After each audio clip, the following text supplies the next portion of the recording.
स्मृति ईरानी की कहानी शुरू होती है उस दिन से जब देश के सबसे ताकतवर आदमी ने फ़ोन उठाया था और कहा था, स्मृति पार्टी में आ जाओ। उस दिन कोई नहीं जानता था कि टीवी की बहू एक दिन संसद में बैठेगी और खुद स्मृति भी नहीं जानते थी कि ये चढ़ाई कितनी तेज होगी। गिरावट उससे भी ज़्यादा दर्दनाक और सार्वजनिक होगी। राजनीति की इस रेस में जब उन्होंने राहुल गांधी को अमेठी में हराया था तो पूरा सिस्टम, पूरा मीडिया, पूरा बीजेपी ऑल फेम उनके आगे बिछ गया था। वो मोदी के सबसे करीबी मंत्रियों में गिनी जाने लगी। लेकिन किस्मत और राजनीति में सबसे बड़ा सबक ये होता है कि जब तुम जीतते हो तो सब तुम्हारे, जब हारते हो तो आपका फ़ोन तक कोई नहीं उठाता। और आज स्मृति ईरानी उसी मोड़ पर खड़ी है। 2024 के चुनाव में जब अमेठी की जनता ने स्मृति ईरानी से हिसाब मांगा तो जवाब में बड़े बड़े वादे और भाषण मिले, लेकिन ज़मीन पर काम नदारद था। नतीजा ये हुआ कि राहुल गांधी ने अमेठी में वापसी की और स्मृति की हार पूरे देश के टीवी चैनल पर वैसे ही घूमी जैसे कभी उनकी टीवी सीरियल की बहू वाली क्लिप घूमती थी। हार के बाद वो 11 महीने तक अमेठी नहीं गई। जनता पूछती रही, मीडिया लिखता रहा, लेकिन स्मृति ने चुप्पी साध ली। कहने को तो उनके पति सोशल मीडिया पर उनके पक्ष में बड़े बड़े दावे करते हैं कि स्मृति ने बतौर मंत्री क्या क्या किया, कैसे उन्होंने कांग्रेस की जड़ों को हिलाया, कैसे अमेठी में विकास की गंगा बहाई। लेकिन जनता को इन बयानों में अब दम नहीं दिख रहा। हार के बाद हार ही दिख रही है। बड़ा दिलचस्प मोड़ तब आया जब बॉलीवुड से कंगना रनौत बीजेपी में कूद पड़ी। वहीं कंगना जो खुलेआम खुद को मोदी की भक्त कहती है, कहीं कंगना जो हर मुद्दे पर टीवी पर मुंह खोलती है। अब बीजेपी को नया चेहरा मिल चुका था। ग्लैमर, आक्रामकता और सुर्खियां, ये तीनों जो कभी स्मृति की पहचान थे, अब कंगना के साथ चले गए। धीरे धीरे पार्टी में स्मृति का वजन कम होता गया। मंत्रिमंडल में उनकी अहमियत खत्म हो गई। ना बड़े कार्यक्रमों में मंच पर सीट मिलती और ना ही पार्टी मीटिंग में उनकी राय पूछी जाती थी। उधर मीडिया ने भी हवा पकड़ ली थी कि कहीं से खबर उड़ी कि स्मृति ईरानी दोबारा टीवी की दुनिया में लौट रही है, और वो भी एकता कपूर के उस सीरियल में जिसका नाम सुनते ही स्मृति की पुरानी पहचान कभी बहू थी दोबारा जहन में आ गई। सोशल मीडिया पर मीम्स बनने लगे। सियासत में हारने के बाद बहू बनकर दोबारा जीतेगी। खुद स्मृति ने इस पर कोई ठोस प्रतिक्रिया नहीं दी, लेकिन जानकार मानते हैं कि ये इत्तेफाक नहीं, मजबूरी का दूसरा नाम है। सियासत के गलियारों में जब सबसे बड़ा सवाल यही है कि जब स्मृति ईरानी को बीजेपी में नरेंद्र मोदी ने खुद लाया, जब अमेठी जीतने पर उन्हें सिराखों पर बैठाया, तो आज वही मोदी क्यों उनका फ़ोन नहीं उठा रहे, ना मिलने का टाइम दे रहे हैं।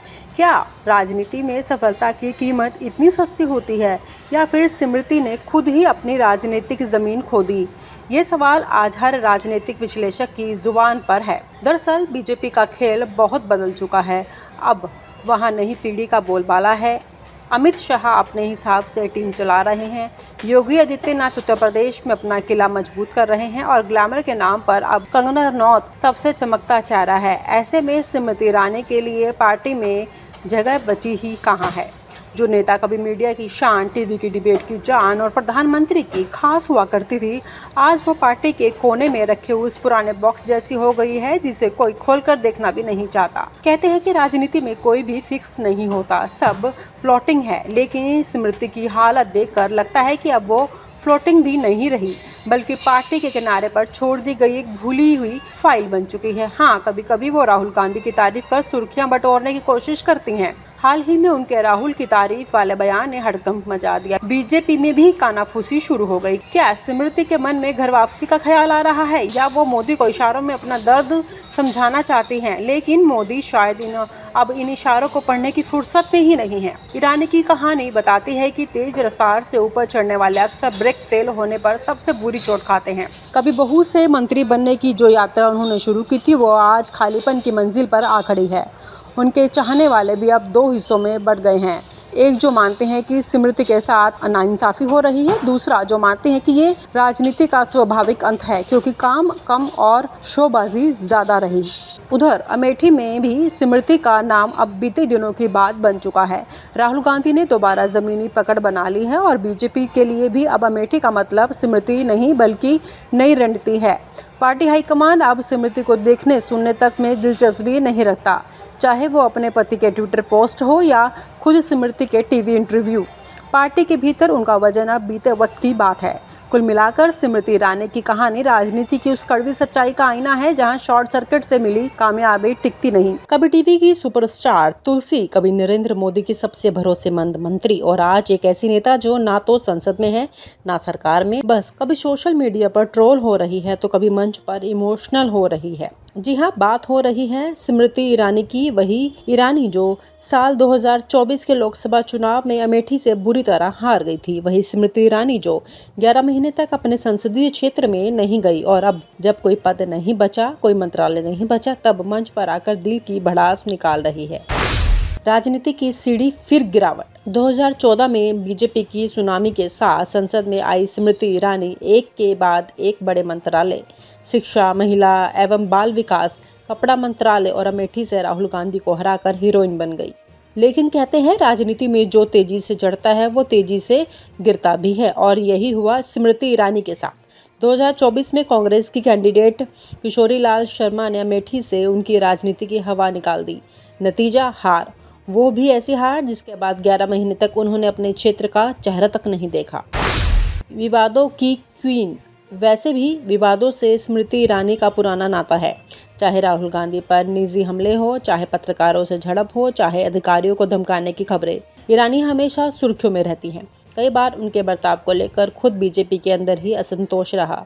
नौकरशाहों के साथ उनकी तानाशाही कोई नई बात नहीं, मंत्री रहते भी कई बार उनके तेवर चर्चा में रहे और तब बिना मंत्रालय के वो खुलकर भावनाएं भी दिखा रही हैं और राजनीति की चालें भी।